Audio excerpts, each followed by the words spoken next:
জামায়াত এবং বিএনপির মধ্যে এক ধরনের চাপানুতর দেখা যাচ্ছে। আমি এটাকে খুব প্রত্যাশিত ব্যাপার বলে মনে করি।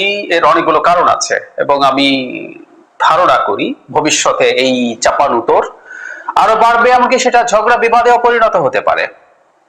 অ্যাপারেন্টলি দুইটা দলের মধ্যে এক ধরনের আন্ডারস্ট্যান্ডিং এর কথা আমরা জানি। তারা নির্বাচন করেছিল একসাথে, এক সময় নির্বাচনে জোট হয়েছিল, এমনকি 2018 সালের নির্বাচনে যখন জামায়াতের নিবন্ধন বাতিল ছিল, তারা তাদের মার্কায় ভোট করতে পারেনি। তাদেরও একটা বড়, সম্ভবত 25-এর কাছাকাছি সিট জামায়াতকে ছেড়ে দিয়েছিল বিএনপি।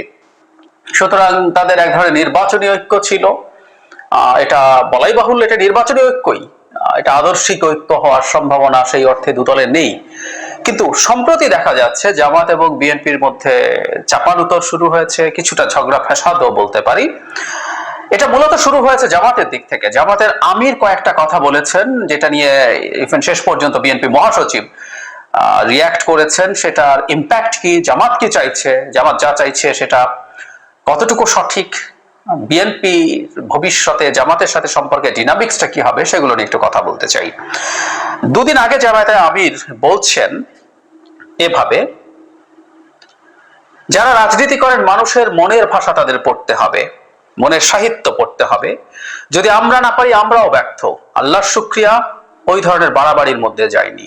তিনি বলেন, একদিকে শহীদ পরিবারগুলো রাহাজারি করছে, আহতরা হাসপাতালের বেডে কাতরাচ্ছেন। ইতোমধ্যে বন্যার ভয়াবহতা শুরু হয়েছে। যারা জনগণের জন্য রাজনীতি করে না তাদের উচিত এই বিপদ করে না, তাদের উচিত এই মানুষের পাশে দাঁড়ানো। এই সময়টা ওখানে না দাঁড়িয়ে নির্বাচন জিকির করলে জাতি এটাকে কবুল করবে? নির্বাচন জিকির বলতে স্পষ্টতই বিএনপিকে ইন্ডিকেট করা হচ্ছে, আমরা বুঝতে পারছি। তারপর বলছে তাদের তো নির্বাচনও লাগে না, ভয়ঙ্কর জায়গা যেটা। ইতোমধ্যে যা দখল করেছিল, ফুটপাত থেকে শুরু করে সব দখল নিয়েছে। যা আওয়ামী লীগ 15 বছরে সাজিয়েছিল সব তারা দখল করে নিয়েছে। আমরা বুঝতে পারি যে এটা বিএনপিকে ইন্ডিকেট করেছে। খুবই আক্রমণাত্মক বক্তব্য, এবং কোনো একটা জায়গা আমার যদ্দূর চোখে পড়ে আমি খুঁজে পাইনি আর, যে মানে এক লুটেরা থেকে আরেক লুটেরার কাছে ক্ষমতায় যাওয়া নিয়েও তিনি প্রশ্ন করেছেন। জামাতের মধ্যে অনেকগুলো কাজ করার চেষ্টা করছে। আমরা খেয়াল করেছি সব ইসলামিক দলগুলোকে একত্র করা, এমনকি কওমীদের সাথে, যাদের সাথে তাদের এক সময় সংঘাত ছিল, বলা যায় আদর্শিক সংঘাত ছিল, তাদের সাথেও জামাতের আলোচনা হচ্ছে এবং কেউ কেউ তাদেরকে এন্ডোর্সও করার চেষ্টা করছে। এটা আলাদা একটা আলোচনার জায়গা, সেটা নিয়েও কথা বলবো। এটার জবাবে জামাতের আমির যা বলেছেন, এটার জবাবে জনাব মির্জা ফখরুল ইসলাম আলমগীরের কাছেও প্রশ্ন করা হয়েছিল। সেখানে তিনি জবাব দিয়ে, তাকে যখন জিজ্ঞেস করা হয়েছিল, উনি জবাব দিয়েছেন, যাদের জনসমর্থন নেই, জনগণ মনে করে না যে এরা সরকার চালাতে পারবে, তারা এই ধরনের চিন্তা ভাবনা করে। আমি কোন দলের নাম বলছি না। স্পষ্টতই তিনি নাম না বললেও জামাতের কথা বলেছেন, এবং জামাত ও বিএনপির নাম না বললেও বিএনপির কথাই বলেছেন। কিভাবে দেখবো আমরা আসলে এটা? এবং আমাদের এখন যেহেতু আওয়ামী লীগ নেই, বিএনপি জামাতের ভবিষ্যৎ সম্পর্কটা কি হবে, কি হবার কথা আমরা বুঝতেই পারি।